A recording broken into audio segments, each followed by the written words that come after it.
Imagine stepping into a 90s living room, where dial-up tones filled the air, Tamagotchis beeped in pockets, and Friday nights meant Blockbuster aisles, not Netflix scrolls. These weren't just fads.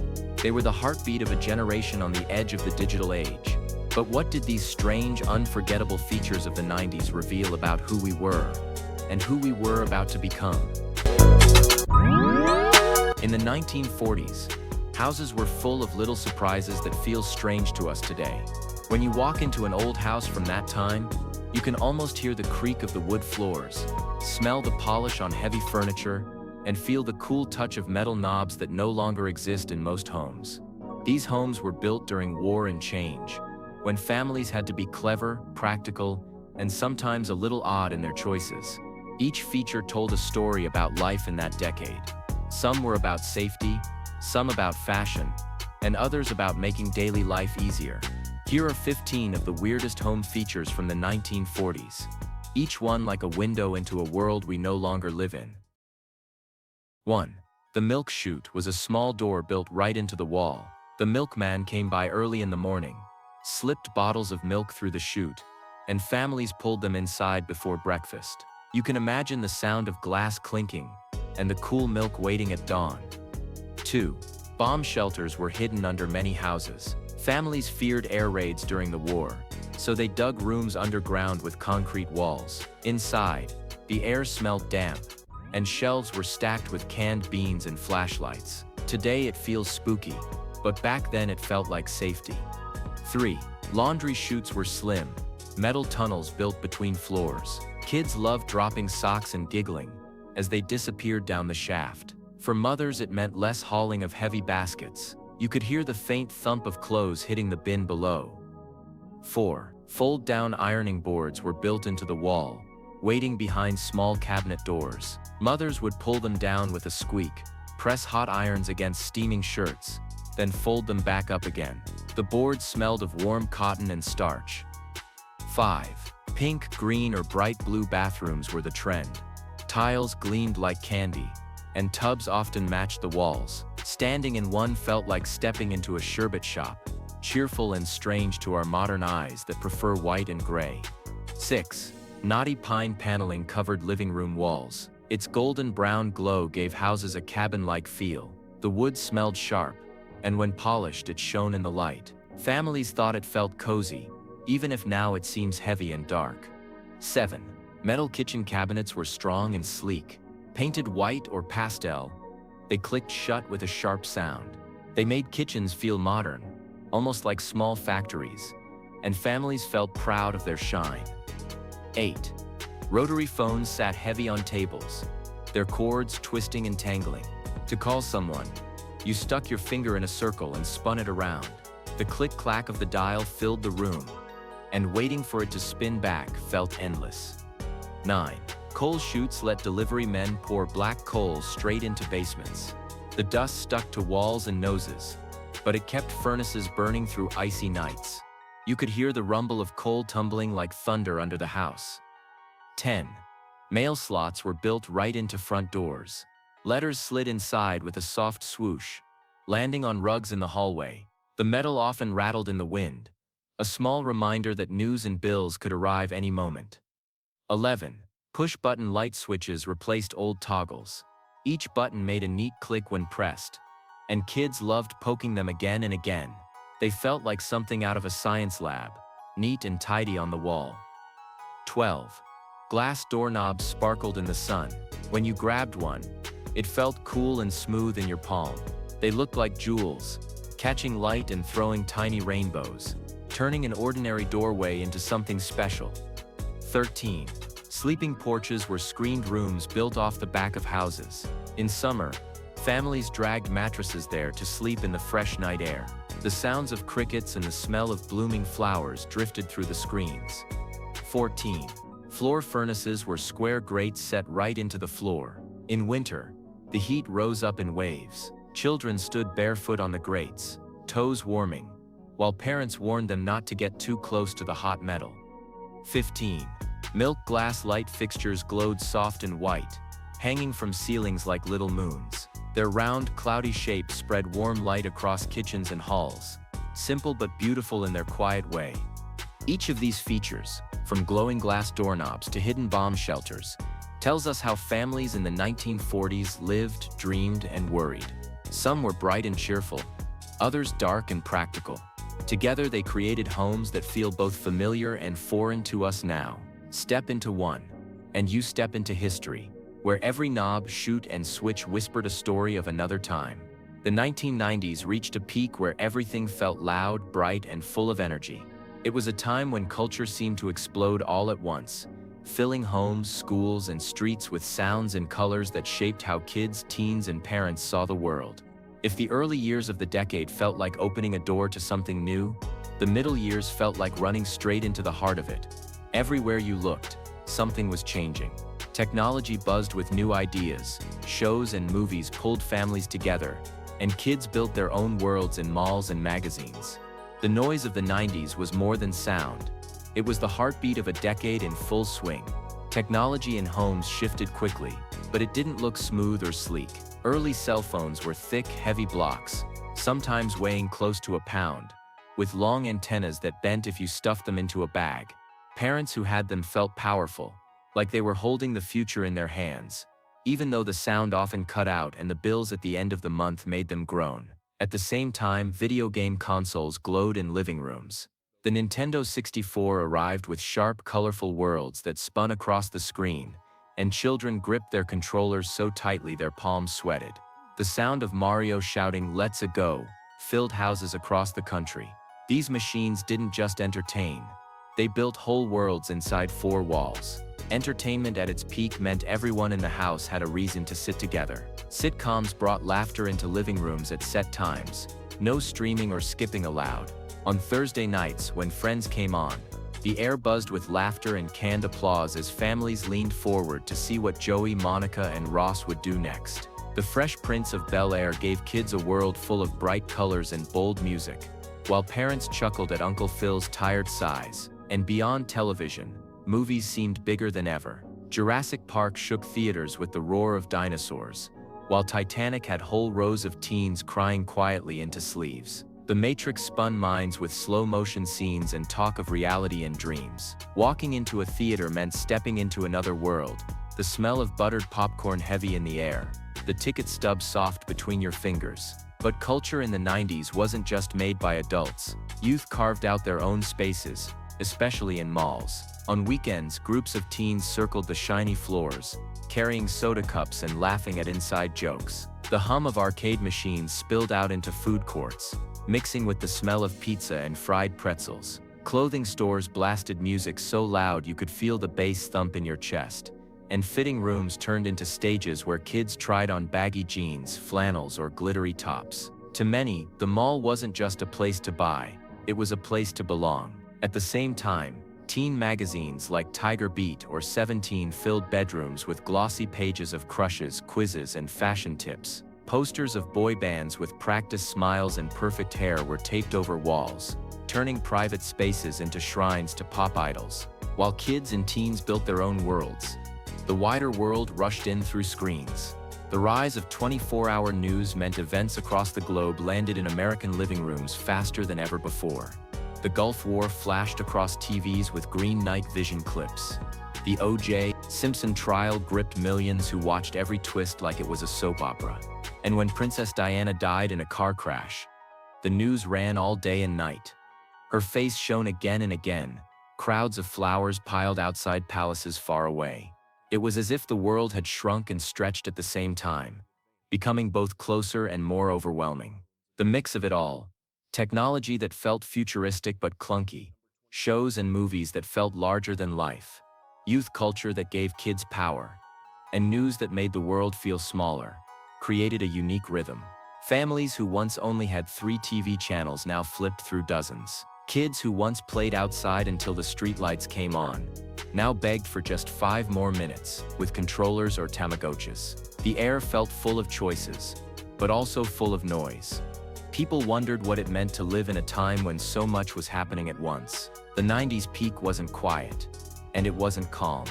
It was busy, colorful, crowded, and alive, carrying everyone forward whether they were ready or not. By the middle and late years of the 1990s, something new began to hum inside homes, schools, and offices. It was not loud like a boombox or colorful like a mall arcade, yet it carried more power than any toy, song, or show. It was the quiet rise of the digital world, the hidden glow of screens that would soon change everything. Families still watched TV together and children still begged for trips to Blockbuster. But a different kind of excitement began to buzz behind closed doors. The world was stepping into a new age, and though no one knew just how big it would become, the signs were everywhere. You could hear it in the strange screech of dial-up modems, see it in glowing chat windows, and feel it in the rush of being connected to something larger than yourself. This was the digital dawn, and it was as thrilling as it was uncertain. The internet did not arrive all at once. At first it was slow and clumsy. To go online, you had to wait for your computer to squeal and click as the modem dialed. It sounded like metal scraping against glass, a long, messy tone that made the house feel alive with strange voices. And then, suddenly, the screen filled with simple words and blocky pictures. There were no endless videos, no giant feeds to scroll. Instead, there were small pages made by people in their bedrooms, glowing with neon text or silly blinking images. Sites like GeoCities looked like patchwork quilts of bright colors and shaky designs. Even so, families sat in awe. For the first time, they could type a question into a search bar, and with a wait that sometimes stretched into minutes, see an answer appear on the screen. The slowness made the moment sweeter, like waiting for bread to bake. You leaned forward, heart racing, wondering what the world on the other side of the screen might hold. But the internet was not only about looking, it was also about talking. Programs like AIM and ICQ gave kids and teens secret late-night lives. You could sit in a dark bedroom, the glow of the monitor lighting your face, and type words to friends who might live across town or across the country. The sound of the door-opening chime meant someone had logged in. The quick ping of a message made hearts race, especially if it was from someone special. Screen names were chosen with care, filled with numbers, hearts, or silly codes. These chats felt private, personal, and exciting, even though parents worried and warned about strangers. For many kids, it was the first time they felt free to share thoughts they could not speak aloud.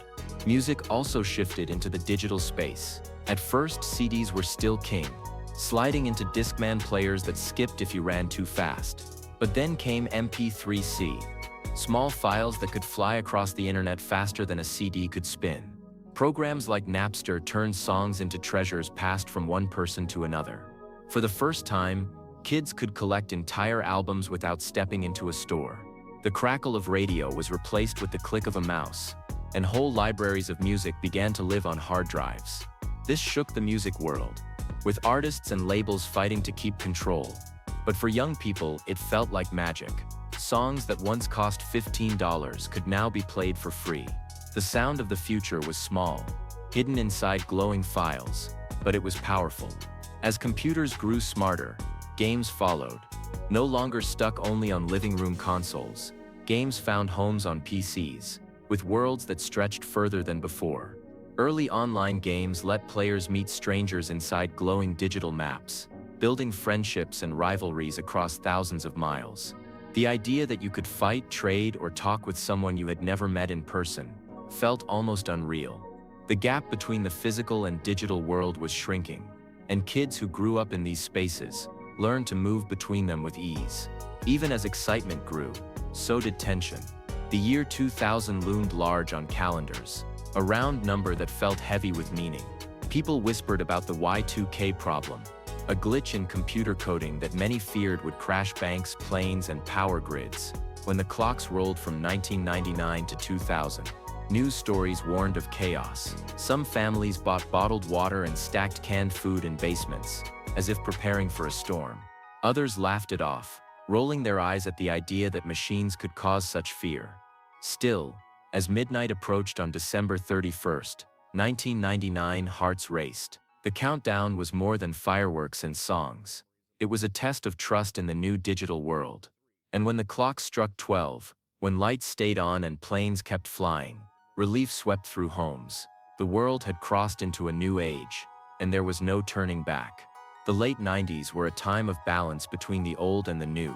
Families still used VHS tapes, But DVDs had started to slip onto shelves, shiny discs promising sharper sound and picture.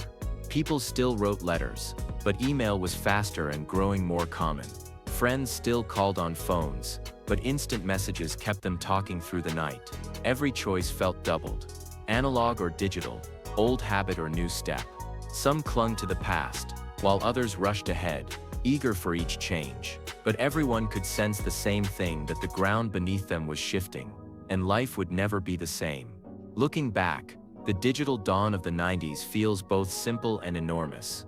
The slow hum of dial-up, the glowing chat windows, the first stolen songs on a hard drive, all of it was the start of a revolution. People didn't yet carry the internet in their pockets, but they had tasted its power. The world had begun to stretch into something bigger, brighter, and faster. And though it was filled with glitches, beeps, and fears, it carried with it the same wonder people once felt when they saw fire or heard radio for the first time. The digital age had opened its door, and the world had already stepped inside. The 1990s may seem far away now, tucked into the past like an old tape at the bottom of a drawer, but the decade has never truly left us. Its spirit lingers in the way we live, the tools we use, and the styles we wear. When we think back on it, we don't just remember the sounds of dial-up or the smell of buttered popcorn in a Blockbuster store. We remember the feeling of being caught between two worlds, one foot in the old and one foot in the new.